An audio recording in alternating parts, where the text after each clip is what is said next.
He thinks he's so funny. I know exactly what he just said. Oh, shit. So, every year, I try to improve our grazing. I try to improve what feed our cows eat. It's funny that they're all here. Doing pretty well, I think. Back fencing, we put a fence down here so they can't eat this when we don't want them to eat this. And at the moment, this is the second time they're onto here. The only thing is, they are being a little bit picky. It might be a little bit strong grown, but they're chewing through and they're eating. They're all sat down chilling, which must mean they're happy. This is the next piece they're getting onto. It's probably a little bit too large and needs probably mowing in front, but I'm not going to do that. I get a lot of help from friends on social media. I Farm, We Farm, Adrian is great. A couple other people, a guy called John Mullins, a guy called Chris McDonald, who free range, organically grazes 900 cows, which by the way is absolutely nuts and a massive achievement, and I want to get there. I want to improve. These cows get buffer fed every night and then they're on new pasture every day, kind of, sometimes not. They were on that bottom one for about 10 days because they just weren't eating it. We were trying.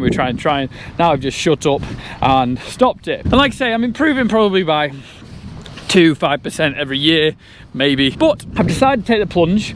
Good old Tilly, just chilling. I want to improve faster, and instead of kind of dipping my toe in, I'm going on the high board, 10 meters high, and I'm jumping straight in, and I've got someone to help me, and I think it's going to work really well. I contacted a company called GrassTec, come all the way from Southern Ireland. We have Bertie, James and Grace. You guys are going to help me improve. You guys are going to help me really get this grazing correct on you. Yeah, we'll do our best. Start with, what are we going to do? How are we going to do it? I suppose the first step when we get called to help farmers like yourself, you will need to improve your grazing infrastructure. Our first step is to come out with a quad bike. We have a GPS surveying instrument here in the front. We're recording all the data. Yeah. So we're effectively going to create a new map of your farm. And why do we do that? I suppose that's ultimately the canvas that we will create new designs for you and help you improve your paddock system and roadway system or whatever, and come up with options on paper before you decide to do any work on the ground. Well, that's the big thing as well, because obviously what I'm doing, you're just sitting over there, what I'm doing, I'm just putting fences out, and I'm not hoping for the best. I half know what I'm talking about, but if you've got a map and you know how big each field is, like we say the 10 acre and the 20 acre,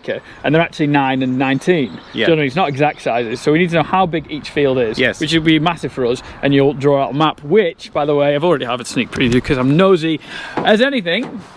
This is what's going to get created. We've got hedgerows, we've got water troughs, we've got everything there, and James is going to go on the quad bike. Aren't you, James? Correct. James is going to go around and he's going to map it all out with a sensor to have a look at in a minute, and then we're going to have this map and we're going to help graze. Yeah. James, how does this work? There's just the GPS mounted to the front.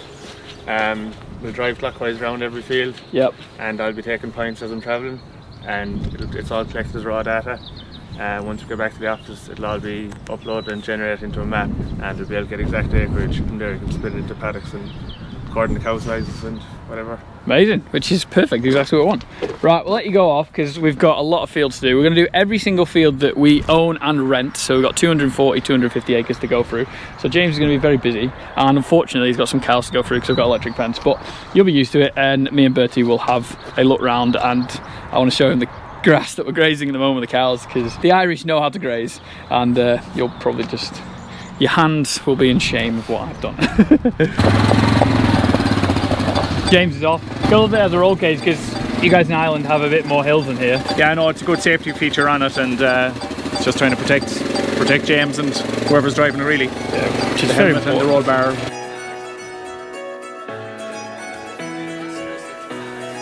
Give me that sunshine, sunshine. Give me them good times, good times. Nothing but good vibes, good vibes. Give me that sunshine, sunshine. Every day is a new beginning. Every day is a gift to hold up high. Everyone has a way to carry, everyone has a soul, so let it shine. Don't worry about the clouds, 'cause when the skies come out, give me that sunshine, sunshine. Give me them good times, good times. Nothing but good vibes, good vibes. Give me that sunshine, sunshine. Bring the summertime. So James is cracking on, and it's really interesting me watching him with the drone. So he's marking out every single gateway, every little diversion that the field's got, isn't it? Yeah, so you can see there he's marked, there'll be a piece of a hedge there on that fence line, so there'll be a single line, but there'll also be a bit of a green, say, block or hatching that you'll see on the map. So you'll also see the gap there that he's beside there. You'll see that on the map clearly as well. You'll see the bridge, so it'll be a full representation of what's there on the ground. Just amazing. Oh, he's gone. So because he's got that straight, he doesn't need to do it? Yeah, if it's a straight line and there's no manholes, there's no nothing. It's pulling a straight line from Safe one point to the time other. as well, doesn't it? Yeah. And what I did find really amazing what he was doing, marking the manholes, which is great, and marking gateways, marking everything. It's just unreal. He's got some skill on that bike, hasn't he? Yeah, there's a lot of experience. And I suppose that's the benefit of mapping, is your old maps that a lot of farmers would have won't have the manhole, they won't have those new fence lines. Yes, they will have the hedges, but it gives you an up-to-date plan of what you have today. So the two fields he's doing first are the two fields that we spread slurry in. So there's a little bit of slurry in there, but by the time he's gone round all the fields, it'll be nicely clean. Reality, Tom, for your maps that you have, typically you'll own half the lane as well on the left, and the area of half the lane is included in the field.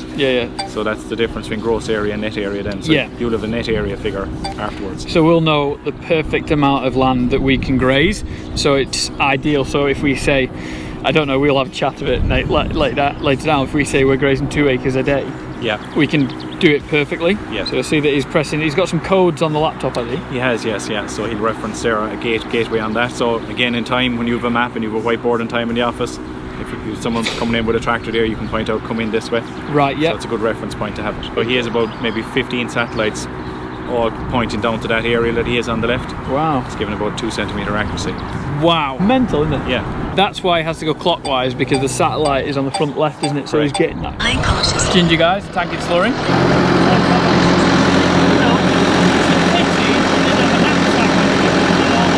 He thinks he's so funny. I know exactly what he just said. It's a pity they didn't have a knapsack with him so he could get all the nettles.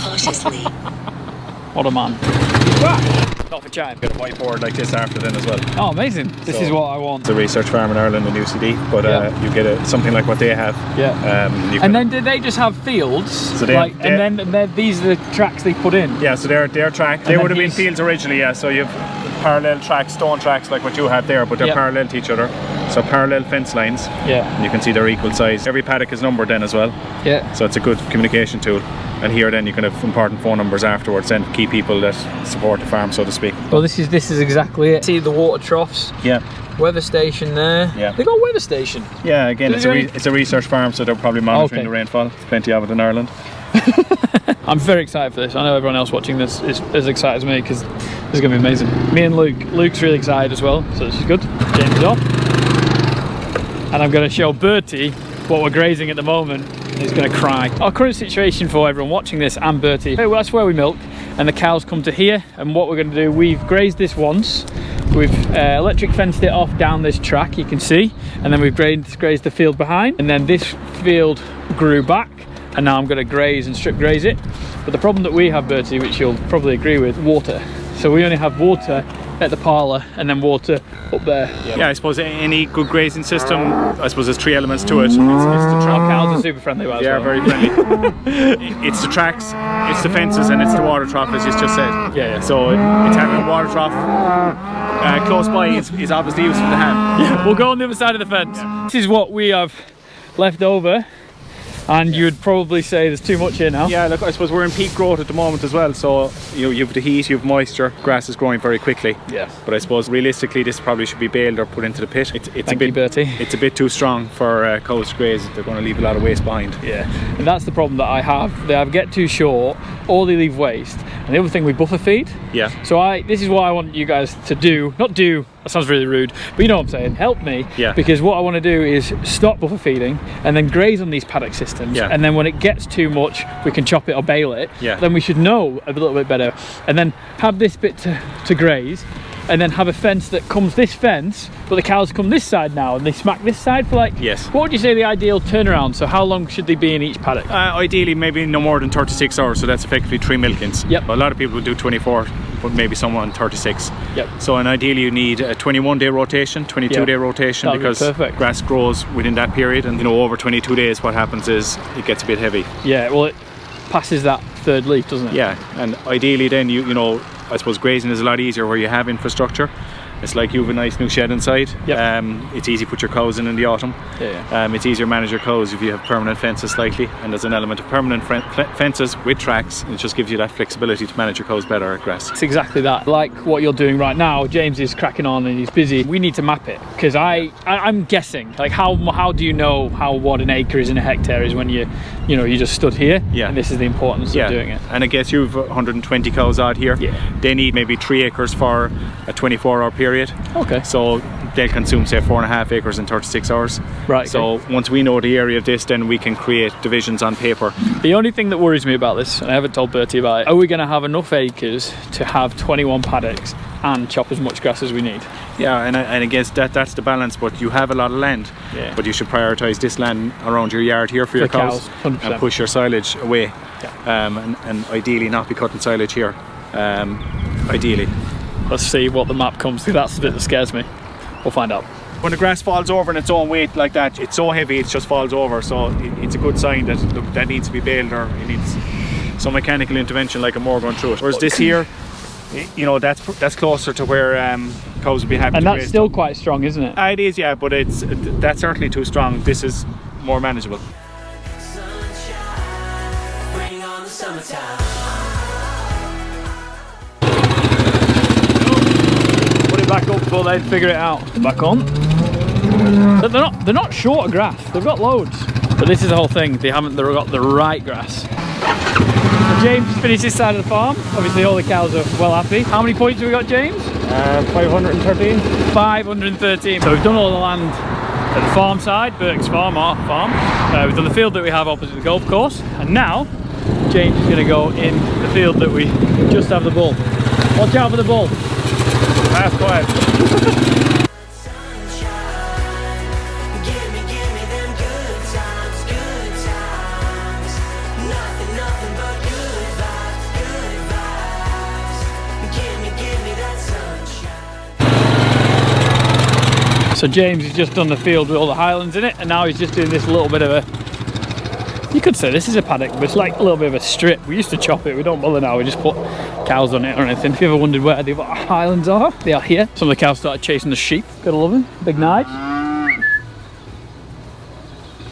We got a heifer bagging up. Oh shit. We got a heifer with a calf there.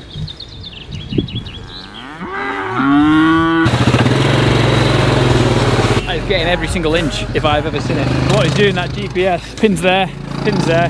So now we know how big this gateway is for cows going through and kit going through. And what's the other reason we want to know how big a gateway is? Much to have a representation on the map that the gaps are here. Right. You have one gap here and you have one gap there. It's better to have it than not have it. 2 centimeters accuracy this is. And yeah, I'm the best farmer ever. 'Cause, at least it calved on its own and it's running about. That's, you know, one thing. That calf's gonna be wild now though.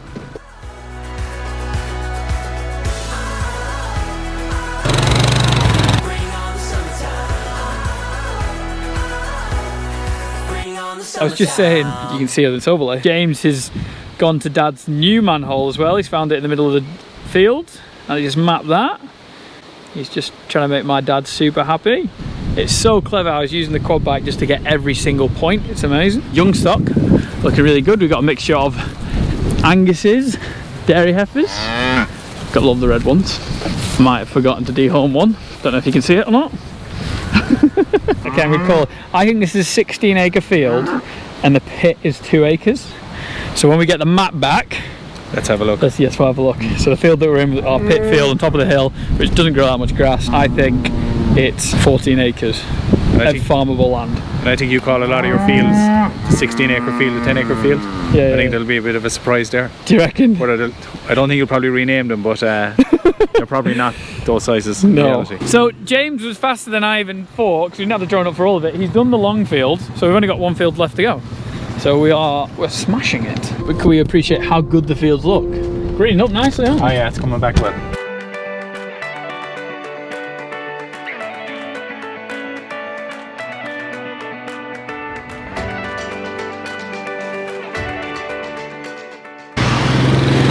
done. And that is officially all our farm yards, our farm land and yard and tracks, and water troughs, manholes, gates, and anything you want to think about officially mapped. So we are back at Birks Farm, quad bikes in, and this is the map, is it? Yeah, so that's the map that James has drew there now. So that's effectively the raw data. Basically what you're seeing there is all the field boundaries. It's a bit flickery because of the camera and stuff. Yeah, so it's the raw data which we'll put onto our own software now. Yeah. We'll create the base map showing you exactly what it is like today. Yep. And we start creating the design options then from here. Yeah, sounds great. Yeah. So we've done, how many clicks did we get in? 1,234. Yeah. What are the chances of that? 1, 2, 3, 4. You were aiming for that, weren't you? Oh, step one done, so step one is on to the design stage now shortly. And officially done. A big thank you to James, Grace and Bertie for coming. Absolutely amazing. Hopefully we can do it and we can moving forward on my grazing journey. Yeah, very good. See you in a bit. Dad's taken a sample of the slurry in the most cleanliest way ever. Taking a sample of the slurry so we know how much we put on. Even though it'll be too late. By the time we get the analysis, it'll be too late. Yeah, but we'll know how much we did. But it gives us a picture over the year of what our slurry is actually worth to us. Have you counted how many loads you've done on? Yeah, I've counted around about 22 at the moment. Alright, nice.